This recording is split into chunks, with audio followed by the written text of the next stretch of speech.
7131. Okay, yeah. In three, two, one, whenever you're ready. Hello, DMV. This is Ramona Jones McClain, and we are coming to you live from um, 11707 Ricestown Road.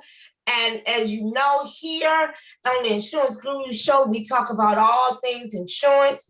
I am happy to be here today with my friend, Mr. Richard Thompson, from Prairie View Landscaping. You know, this is one of my favorite shows. Today, we're going to talk about winterizing our garden. And why is this important? Because winterizing your garden has everything to do, it affects the aesthetic value of your property, as well as maintaining good landscaping, housekeeping, and groundskeeping to keep water and other things away from the property that can create long-term damage and ultimately create claims. I want to first give a shout out to our sponsors. JL Care Enterprises, Home Again 2 Assisted Living Facility. If you need someplace for your loved one to go to, somewhere for your loved one to age in dignity, please call Home Again 2 at 410-719-8520. Or you can email them at 787natings@gmail.com. They are located at 601 Aldershot Road in Catonsville, Maryland, 21229. And also our other sponsor, the Masters of Construction. The Masters of Construction have been in the water and fire restoration business for some time. And you can always call Carlos at 443-250-5048. I want to thank them so much for sponsoring the show and making it so we can stay on the air to talk to you about all things insurance. So today, we have Rich with us. We're going to talk about winterizing your garden. And some people just think about in the springtime, I get out, I plant a couple flowers here, I cut my grass. When the fall comes, the grass slows down growing, and I just let winter happen. But it's a little bit more to that, isn't it, Rich? It certainly is, yes. So how do we start? Go right ahead. Okay. Well, how you start is, of course, we're coming into the fall, and then leaves are falling, and they're going to collect around the house, which can harbor water and funguses and things like that, molds. And it's important if someone has an airway or a cellarway that has a drain in it and the leaves collect, it's important to remove the leaves so they don't clog the drain, which could possibly, if it rained hard, bleed into the basement and then ruin, the floor or the woodwork and things like that, harbor funguses and black mold. So it's important to keep that clean, and also around the house. Keep the leaves raked away from the house. If there's large shrubs that haven't been trimmed properly for a couple years and they're laying against the house, when it rains, then if you have paint or siding, can create mold and moss growing on there, which could need to be replaced at a later point if it wasn't taken care of properly. So it's important to keep your shrubs trimmed properly, keep them away from the house so you have air flow around and things like that. And then shrubs that flower, it's good to prune those back in the fall as well to promote new dormant buds to develop in the springtime. Well, one of the things that my husband and I, one of the things that we do is we have two little small trees in the front yard, and we gather all the leaves and we use it as a covering. So we don't buy mulch in the fall. We use it as a covering to create like a covering bed over our flowering area. So to give it just a little bit more protective warmth for the wintertime. Is that a good idea? Well, that's good too. That's good too. Again, too, also mulching. If the area in the garden is not mulched regularly once a year, then it deteriorates and bacteria and will eat it away, and then soil will start to show, and that can create erosion. And if you have don't have positive drainage around your house, the water could flow against the house, but keeping positive drainage and your grade properly set, and then mulching can also keep the moisture down in molds. Yeah, So yes. important to mulch. But some people say you should mulch also in the spring. Well, you can. It's nice to mulch in the spring. No, I mean again in the fall. I'm sorry, again in the fall. Well, either way, it's nice to mulch in the fall too. Then again, you cover the soil. You don't have water flow that's readily going at an easy pace because there's nothing there to hold it. But if it's mulched, the mulch deters the water, holds it, and if you have positive drainage, the water will flow easily away from the house. And then with the mulch there, you will inhibit erosion, and of course, if you have erosion, can create ditches and little ruts.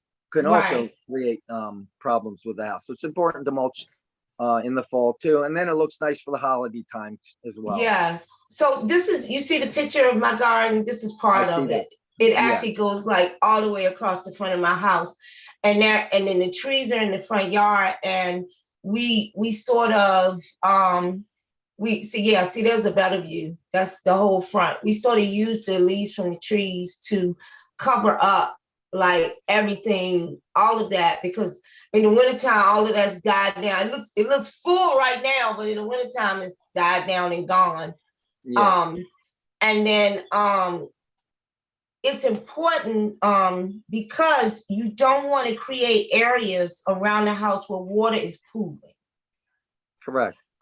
Because you may think, okay, this year's fine, next year's fine, but 4 or 5 years down the line, eventually that water is going to go somewhere. It's not just going to sit. It's going to eat away at your foundation. It'll eat away. It'll get into your property. And for all of those who's had a water claim where it's not like a sudden accident or breakdown of the plumbing system, it's just water seeping in through the foundation, you know, some of those claims are not covered. Correct. If you have a situation like that, we will come out and we'll take a look at the area. If it's too flat and you don't have proper positive drainage away, we can bring in some soil, raise the grade a little bit, adjust it that way. And sometimes we also will put a plastic barrier 3 to 4 feet away from the house, which can also help keep moisture from creeping down in there. Because if someone has an older establishment with possibly a crack in there, even if you did mulch or correct the drainage, you can still get water there. So the plastic barrier also helps, and then we'll cover that with mulch. Then it looks pretty. You have aesthetic value, and you kill 2 birds with 1 stone. That's right.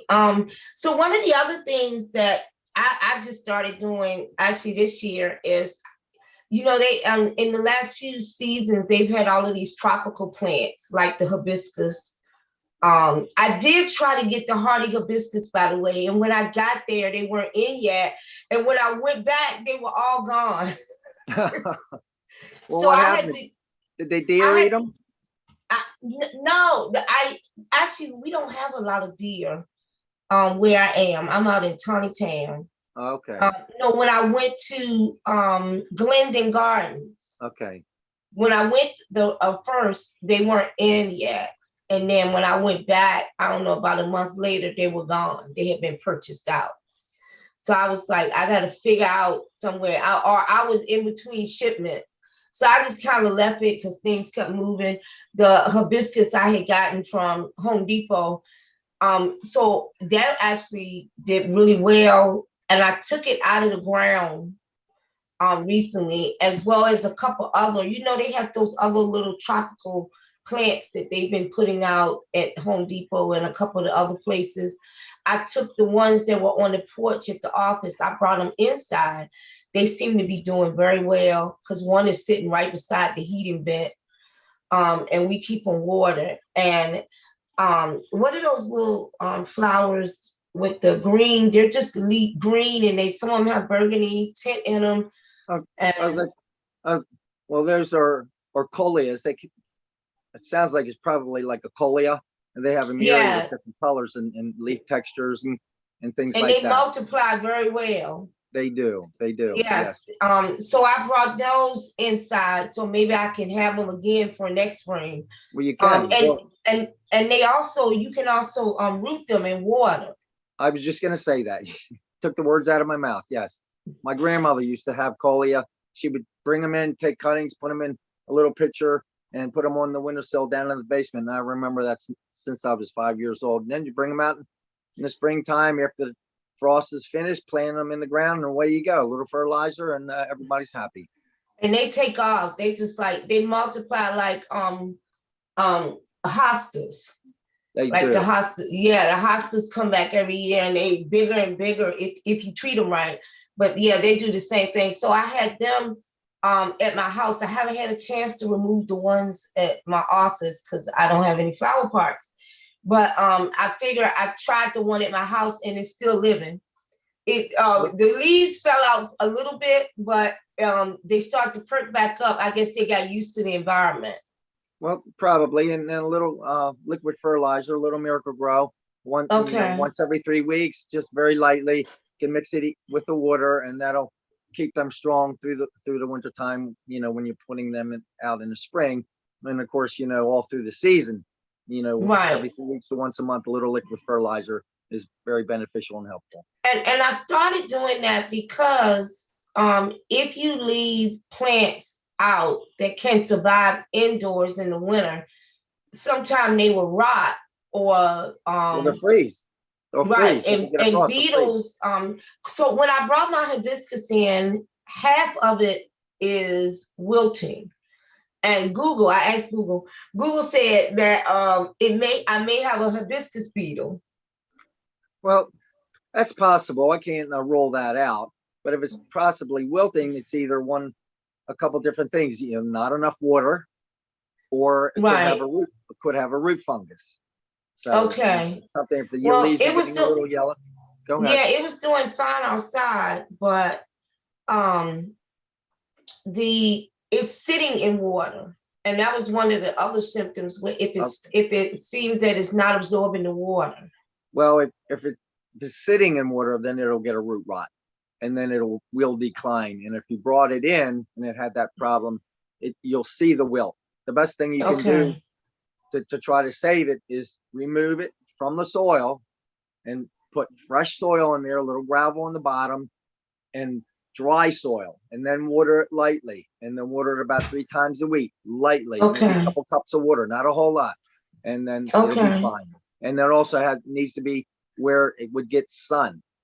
If it's in a shady spot, they don't like that. They need sun. Yeah. But if they don't have you don't have a sunny window, a strong lighted window, southern or exposure or something like that in the morning would be good. But some type of strong light, it would be enough to keep it going through the winter time. Okay. But you certainly need to repot it if it's having those problems like that. And then also give it a fungicide, and that's the best thing you can do, and just say a little prayer over it. You can do, let God take care.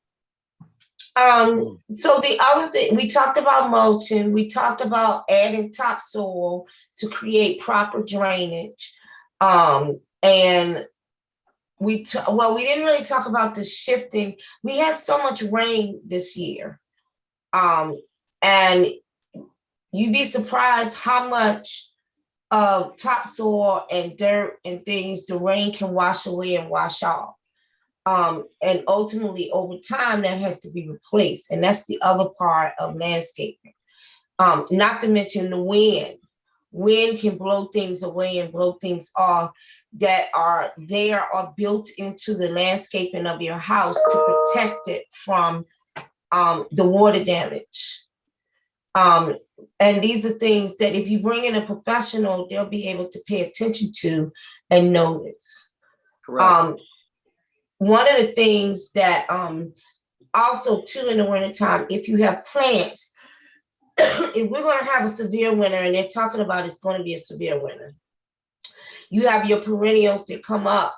There are some mixed recommendations on whether or not you should cover your plants. Okay, it depends. Most perennials, it's not necessary to cover them up, but it's important that around this time of the year or another week to cut everything down. That's a perennial. But again, if someone is not sure what to do, they could have me come out and take a look. I can give them my recommendations and help them that way. But most perennials need to be trimmed down so that they'll promote new growth in the springtime. And then in the late February, give them a little granular fertilizer, and that will be helpful as well. And are we doing the same thing with the hostas? Hostas, yes, hostas are starting to decline now. They finished blooming. All their stalks are turning yellow. The leaves are starting to turn yellow. So probably either now or another week, all that should be cut down to about an inch high, and remove all the leaves so that they don't create, funguses and build up and maybe create molds or water to be pushed towards the house, because sometimes hostas, people have them inundate the garden.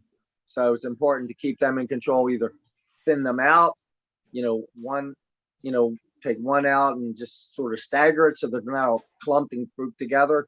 Or if they're growing against the house, remove them away from the house and then just keep yourself a barrier of clean soil, and then mulch behind it, and then have your hostas in the front. Okay. The fungus thing is for real. I Yeah. had these beautiful they're tall like this, and they have little flowers that bloom out individually to create like a long row. What do they call? Okay. Did you have them at your office? No, they're at my house. I had like 20 or 30 of them. What do they call? Well, tall flowers, I mean, it could be cardinal flower, it could be bee balm. It's endless. There's hundreds and hundreds of different types of perennials. They're really tall. These got like maybe 3 feet, different colors. Not my irises, but they're I can't think.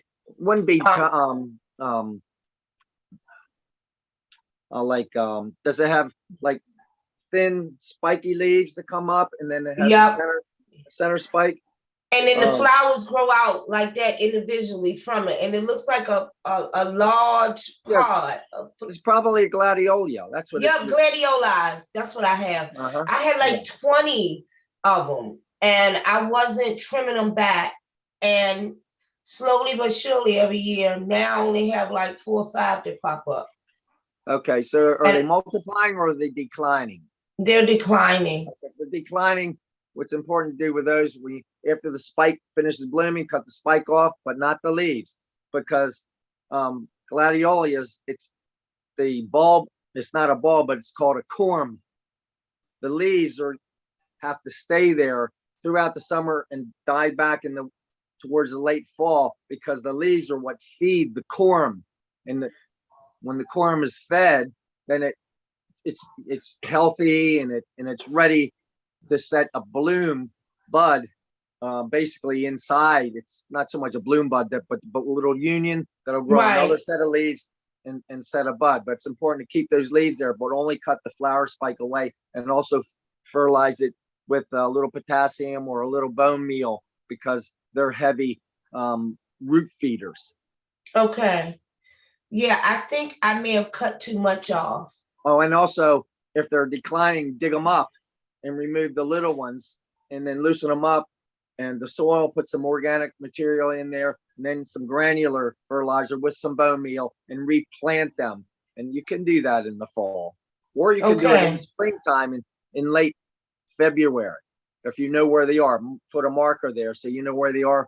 Okay, because it's all going to die away, and you feel, oh gosh, what happened to them? But you have a little spike, a little tag there, gladiolus. You can put the color, and then you can dig them up before they start being activated, before the soil gets warm. Dig them up, take out all the little babies that are coming in there, and then fertilize it real well. Replant them only about 3-4 inches deep, and then away you go.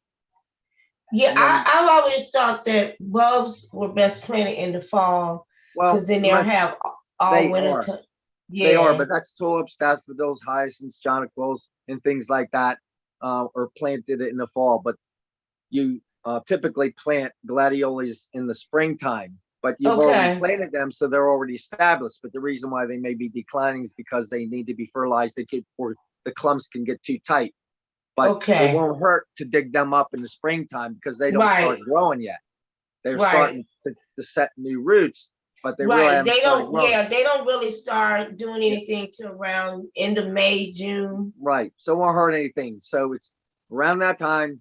If you know where they are, dig them up, as I explained, fertilize them real good with some bone meal, and replant them, and make sure that the rounded flat part on the bottom where the roots are, of course, not to impugn anyone, that goes on the bottom, and the somewhat pointy part that goes on the top. It's like green side Okay. up, Okay.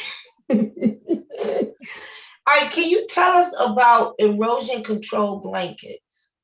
Okay. Well, erosion control blanket is basically what I explained before. Set your pot, make sure you have positive drainage against the house. An erosion control blanket is just as I explained, like a barrier, a plastic barrier or a neoprene barrier that keeps the water from penetrating through the soil close to the house. And then if you have your drainage proper, then the water will roll off the barrier and away from the house. Yeah, Okay. there's all different types of barriers. And I just if anyone has any questions, they can call at 410-481-1010. I noticed it may just seem like we're talking flowers and buds and seeds, but all of this is important, especially if you are a property owner, to make sure that you are doing your due diligence and keeping the possibility of a claim down. Because what you don't want is an unnecessary water claim and ongoing water issues when it could have been prevented. It's cheaper to, I don't know, put in an erosion blanket or to add topsoil to the areas around your house than it is to reseal your concrete foundation. And Ramona, if I can interject something Mm-hmm. also that I didn't mention, you mentioned the erosion barrier. You don't always have to do that. If depending on whether it's a contemporary house or something like that, we can put either that plastic or some type of erosion barrier or just a weed mat where the water can slowly filter through, but it doesn't just like pour through. And it also will roll away too. And we can cover that with a stone mulching and do a hardscaping, which is also aesthetically pleasing and also can help keep the area actually dry and What's a around the house. hardscaping? What's a Hardscaping hardscaping? is rocks, some either a red tipple, it's a burgundy type crushed stone, or possibly a limestone, a white stone, depending on the colors of the house. We match it according to the architectural design and colors of the house, or little riverjack stones. There's different sizes from 1 to 3s, which is basically a little about 1 to a 3, like egg-shaped Right. stones. They look really pretty for contemporary house. Or if they have a deck, a lot of people have decks and there's all wet and maybe they don't have any kind of protection there at all. We'll regrade under the deck. We'll put a weed barrier down, and we'll use that hardscaping stone, depending on again the style of the house. We either do a red tipple or a riverjack stone, and it keeps everything from getting messy and damp, and keeps molds and mildew away, and also looks pretty. And also they can store things under there as well and not put them in like sitting on the soil. They can be right on the hardscape stone mulch. I call it a mulch. It's like just covering your Yes, it's the application. covering, right? Or what about paving stones? Well, that would work too. It's a little bit more money, It because paving is. stones, we have to prepare the area properly and dig it out, put a sub base of crushed rock, crushed stone underneath of it. It all has to be compacted properly, set the drainage. Then also, once we do that, we screed a small layer of sand on top, and then we set each stone one by one, make sure that they're all level and all uniform. And then we'll brush a polymeric sand in between them that fills the joints, and that helps to keep weeds from growing in between the joints and tightens everything up. When you do the paving stones with the polymeric sand, does it keep the stones? Does that help level the stones out? No, it doesn't help. That by us preparing the property in the area first, digging it out, making sure the grade and the level's right. Then once that's done, we put the stone dust in, pack the stone dust in, either vibrate it with a machine or hand tamp it, and then screed it off with a level and a screening board. And then we lay a small layer of sand on top, and then we set the stones one by one, and they have to be leveled. But once you prepare everything level, and then the stone dust is level, then all the stones that are paving stones are put on top, we vibrate them with a machine, and that levels everything off. And then we and that creates the slope. Yeah, we already created the slope for positive drainage when we dug it out and prepared with the stone. So once the pavers are put in, your slope is already created. Right. Wow. Okay. All right, we're going to take a station break for station identification. We will be back. When we come back, we're going to talk about some of the most common landscape problems that you may incur during the winter time. Thank you. Okay. Thank you.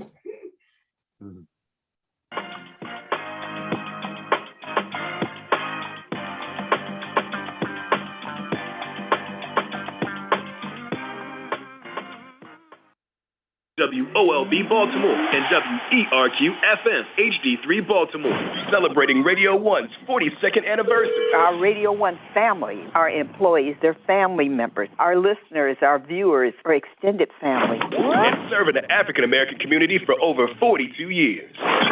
The views and opinions of the guest and host you hear are not necessarily those of the staff and management of Radio 1, its sponsors, or advertisers. This week's show is sponsored by Home Again 2, providing safe and caring housing for seniors who are no longer able or desire to live alone.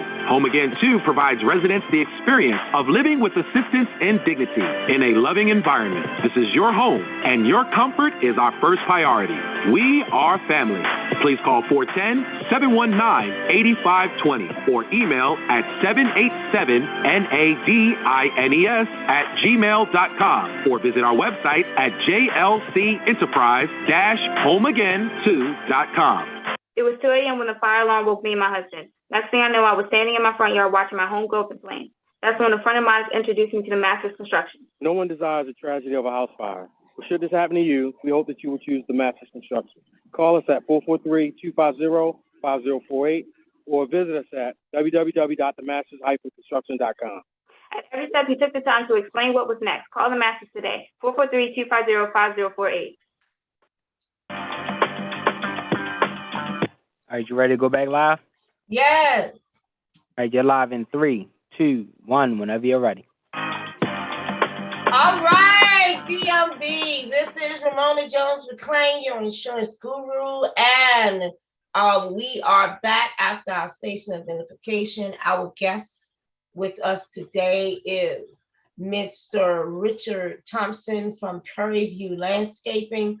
And if you want to reach out to him to get your assistance with your grounds, and it doesn't have to be a very expensive thing, but it's a necessary thing, especially when you are maintaining the value of your property and you want to reduce claims. It is not a complicated thing and something that should be maintained. And you'd be surprised. It is more cost effective to maintain your yard and your grounds than it is to be in a situation where you have a claim. But if you want to reach Mr. Thompson, you can give him a call at 443-465-4951, or you can shoot him an email at firefly.rich@verizon.net. All right, Rich. So we're talking about common things in your yard, in your garden, most common issues during the winter time. we spoke a lot about erosion and drainage. There's something called peak snow mold, a matted wet lawn, and pink snow mold. Okay. Go right ahead. Okay. Now run that by me one more time. I'm sorry. It says there are two types of snow mold that you can get from snow. Oh, right. Yes. Right. Pink snow mold and gray snow mold. Well, I mean, if you have a lot of snow, that or if you don't have your grade proper, then the snow can stay there. It can get icy underneath there and create mold. So it's important that keep snow removed away from the house, like in your area way again and against the house. You might not necessarily have to remove all of it, but at least removing some away from the house, and that can also help with that. So if you get a mold problem from literally not doing anything with your snow, how does that affect your yard long term? Okay, long term it can create different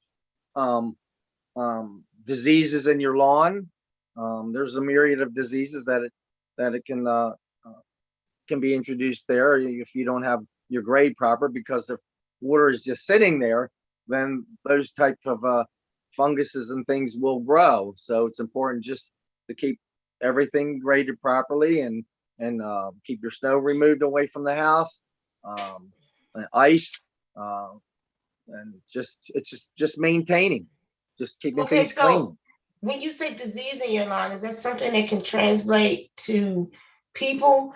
And being somebody who honestly, even though I love my yard and my garden, I'm pretty much allergic to everything that grows Well, outside. well, some people are allergic. I would say most people can be allergic to molds because it can get in your lungs, and kind of just sit there.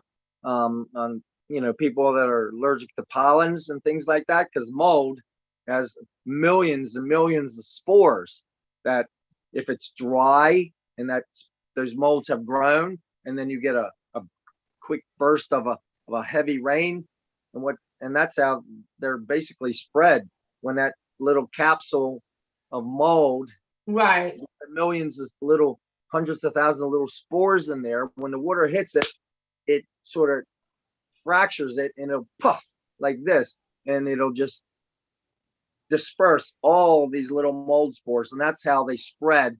But if someone is very delicate and susceptible to lung problems or breathing or whatever, they could breathe this in. It could possibly cause them, can't say, make any claims, could possibly Right, because you're not a doctor. But the thing is that any exposure or um lack of diligence in making Correct. sure that these things don't exist can create over long-term respiratory issues. Yes. I remember my a house I lived in Randallstown, it constantly had water problems in the basement. A lot of it was caused by landscaping, where water was pooling up against one side of the house, and eventually over time it's just kept coming into the basement every time we had a heavy rain. And even though it was cleaned up or whatever, over time, every time I stayed at this house, I would lose my voice. Well, there you go. Well, maybe it just wasn't cleaned up well enough around the house, and Right. there were still these molds. And sometimes, if that happens, they can get underneath the baseboard or around, the casing around the door. And if it's a wet area or outside, it can help keep areas close to the house wet also. And that's what those molds feed on, moisture. Right. So it's important to keep your grade proper so that everything dries out, and that'll alleviate molds and black mold and all kinds of other funguses and ground and grass diseases from occurring. Can help that. And also, in the lawn, possibly a fungicide spray might need to be sprayed in an area that's really wet, but then create the positive drainage, fix the grade, and mulching, keeping everything dry, and also keeping the plants trimmed away from the house, and keeping everything Right. in order. So, And we do all those applications. We take care of that for people. absolutely. So with the snow mold, one of the things that people use constantly to keep the snow down in areas around the house is the salt. But of course, salt can damage grass and plants. Yes, and also too much salt can also crack and eat away at your concrete around the house, around your foundation. So you have to be careful of that. And so what can we do to offset that? What you can do is just lightly salt, don't over salt, and keep everything cleaned up.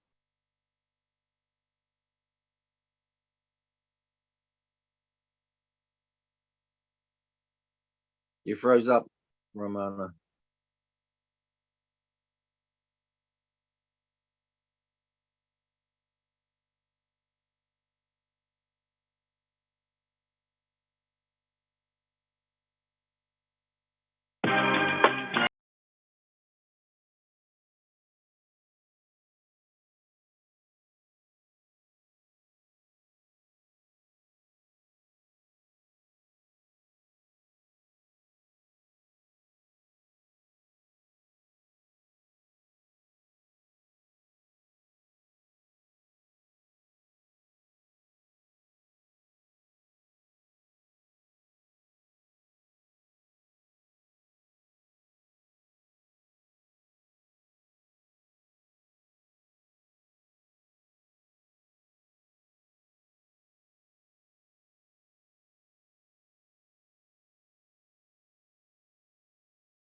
Hi, Richard. How are you? This is Fine, how are Taylor. you? Hi, Taylor. So Ramona's having some technical difficulties, so Okay. we are still going to continue. Where did you leave off? We left off at the mold, the snow mold, and what to do as All far right. as salting it. We left off about the salting. Okay. And what I was explaining is if you're going to salt, to not over salt, but still Okay. keep the area clean, and then lightly salt, and then because the salt can eat away at the foundation or the sidewalk or any kind of special hardscaping that you might have, top surfaces and things like that. So it's important just to lightly salt. But of course, salting too can help keep some funguses down too, because that's sort of almost like a purifier too. Oh, right. I didn't think about that. Yes. Yeah, that's the because you can put a salt on a wound, and it helps heal. So salt is a purifier. Yes, but still, it's also can eat things up. There's a fine line there. It's bittersweet. Right, like if we have like 4 or 5 snowstorms during the winter, and we putting salt down every time.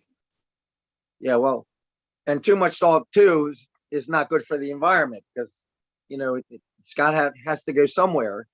So you know where it's going to go. It's going to go off the lawn, into the gutter, into the drains, and into the bay. So it's a whole myriad and a circle of keeping everything in control. Keeping everything clean, positive drainage from the house, keep the molds away, keep everything good, keep your claims down, salt a little bit, but not over salting. That way, we're also taking care of the house, and we're taking care of the fish, we're taking care of the crabs, we're taking care of everybody. So, exactly. It needs to be a balance, a well balance of what needs to happen. That's why you need help. You need to call Rich, so he can tell you when to do what. And as soon as I see the property and there's a problem, I will be able to give you a solution.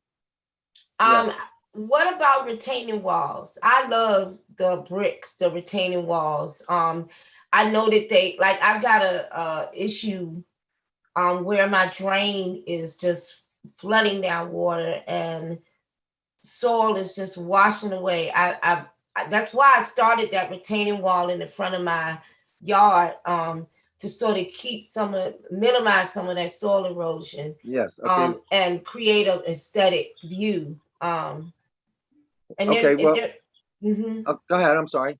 No, they're not that expensive. Well, I didn't try to do it all at one time. It wasn't like, oh, I had this grand plan. It was like, oh, I'm gonna go get 20 bricks. And then 2 weeks later, I was like, oh, I think I'm gonna get 20 more. And then over a month, actually over like 3 months, I think I had gone to get like, I don't know, 100 bricks.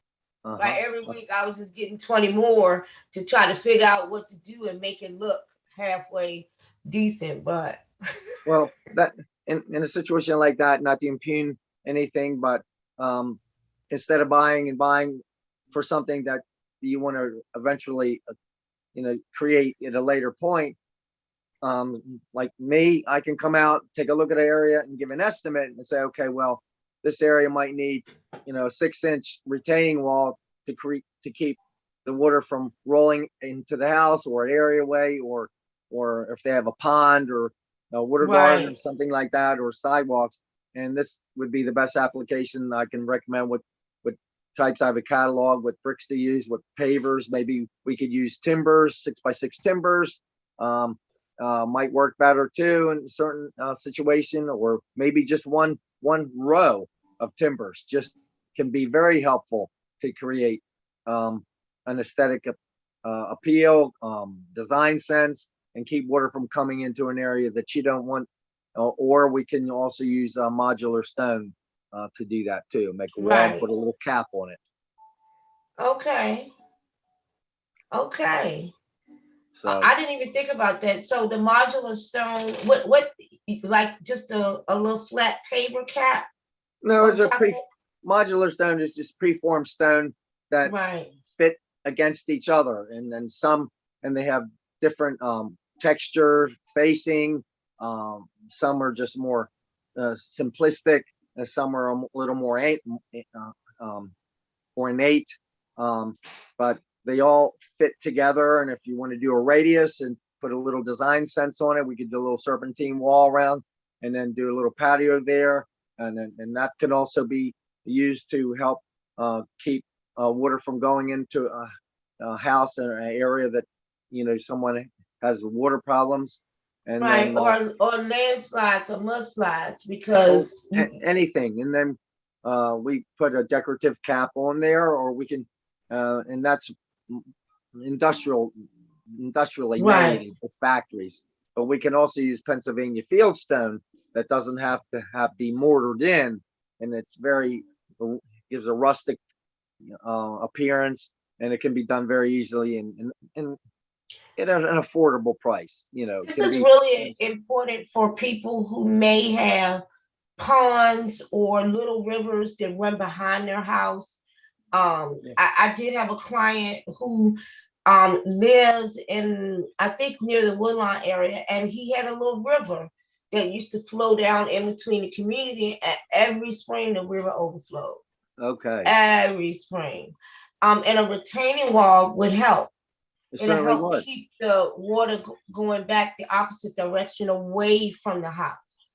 Okay, well, we can we worked with situations like that where there's like the flood area, too much water, and the stream or the little river overflows. It gets on the lawn, could even flow into the house area.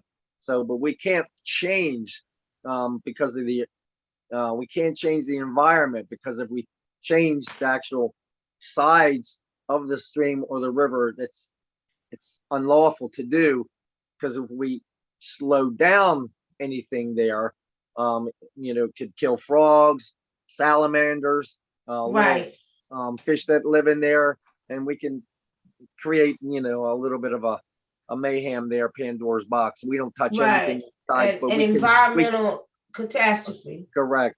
Well, not that bad, but things build up. But what we could do if the water's overflowing a little ways from the edge of the stream or the river, we can create Or and really go more closer to the house. closer to the Really, house, and we right, could do a little retaining wall, something that would deter the water if it did overflow, and we can direct it away from the house.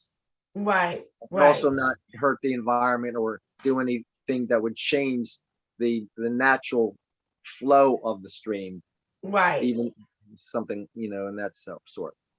right. But all of these things are important in understanding whether you are buying a house or you're in a house that you've been in for a while.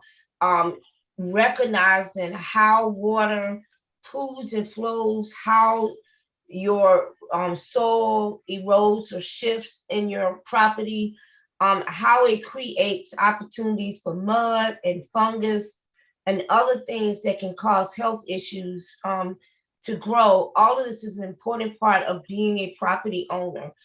Even to the point of maybe you're not doing any renovations, but your neighbor is. How do we create that flow in cooperation with the folks around you? Yeah. And go right ahead, Rich.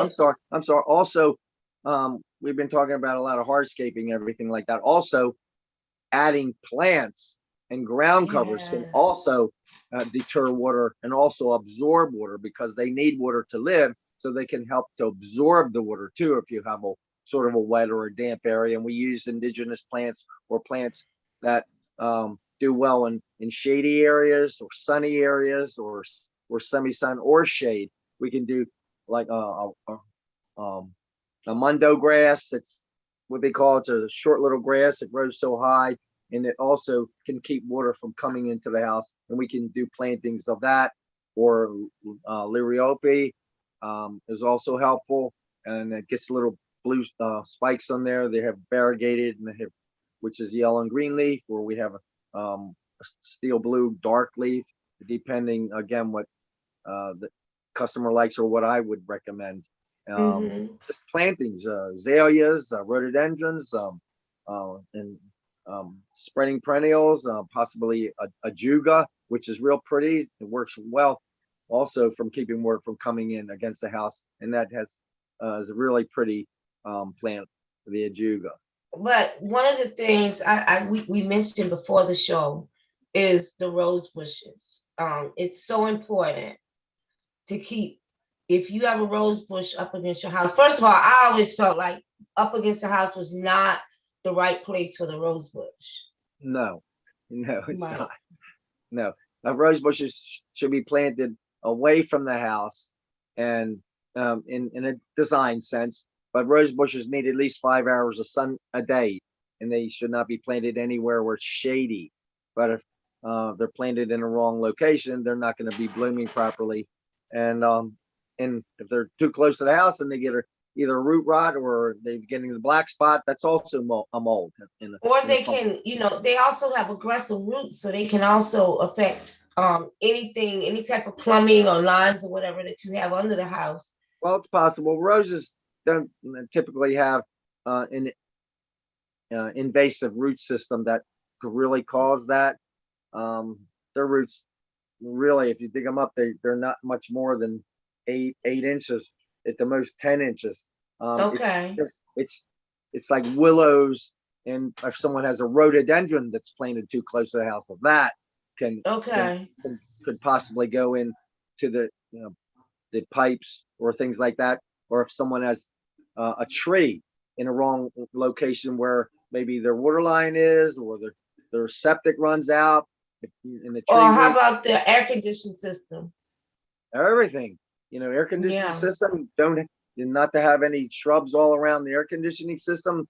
Make sure that they're properly planted far enough away where if they use as a aesthetic block to hide the air conditioning, to make sure that they're planted away from, so they give proper airflow for the unit to be working. Wow. Okay. And if you do have roses, the best time to trim them back is in the fall. In the fall, now. Trim them now. If they have the knockout rose. I'm gonna tell you, I've got a rose bush I've been trying to kill for trying to kill. Yes, I have been trying to kill this rose bush for, I don't know, 3 or 4 years. And I've even cut it back all the way down to the ground, and it does not matter. The next spring, this rose bush is back up, and I'm cutting it back again in the middle of the summer because it's just so big, and it's sitting right upside my house. Well, sounds like you have it likes the spot that it's in, so it just needs a little extra tender loving care to be trimmed and pruned so that it can proper bloom times, because they're basically on a 30-day bloom schedule. Once you prune them off, they're not going to bloom for another 3 weeks to a month, depending on the variety. And then they also need to be sprayed with a fungicide every 3 weeks to keep your black spot and your molds down, things like that. Well, I wish this rose bush had a fungus and it would go away. Oh, Jesus. Well, this bush was given to us by a neighbor, and my husband loved it. And when I wasn't home, he planted it right at the edge of my garden, right up beside the kitchen door. Oh, gee. And so it grows all up in front of the kitchen door every year. So about 3 years ago, I was like, can we just move it? We just chopped it all the way down, and we couldn't get the roots out. Oh, gee. Well, that's what you need me here for. I'll come there and we'll remove it, or we'll relocate it, one or the other. Well, I would, at this point, since it won't go away, I would like to relocate it. But we do that. It is people love roses. I don't love anything that will stick me. Oh gosh. Well, try not to hug it too much. No, but I'm just saying, like, I can't manage it. I can't get in there to take care of it. It's got thorns all over the place. I don't like anything that's got thorns. It's gonna stick me. Okay, but my husband loves these roses. He just loves them. And so since the rose bush won't go away, I'll relent. Well, it sounds like you need something. If you don't like roses, we could remove the rose and plant a camellia. They look similar to roses, and they're very easy to take care of. They need to be trimmed once a year, but it's a really nice foundation plant. All right. Well, I want to thank you so much, Rich, for being on the show with us today. Our last show of 2022, talking about my favorite thing in the whole wide world, and that is gardening. If you want to reach Mr. Richard Thompson at Prairie View Landscaping, you can call him at 443-465-4951, or you can email him at Firefly, that's FIREFLY .rich, RICH at Verizon.net. Thank you so much, Rich, for being on. You're welcome, Ramona. Thank you very much for having me. And we're going to do this again. That's fine. That's good. I'm ready anytime. Absolutely. Thank you so much.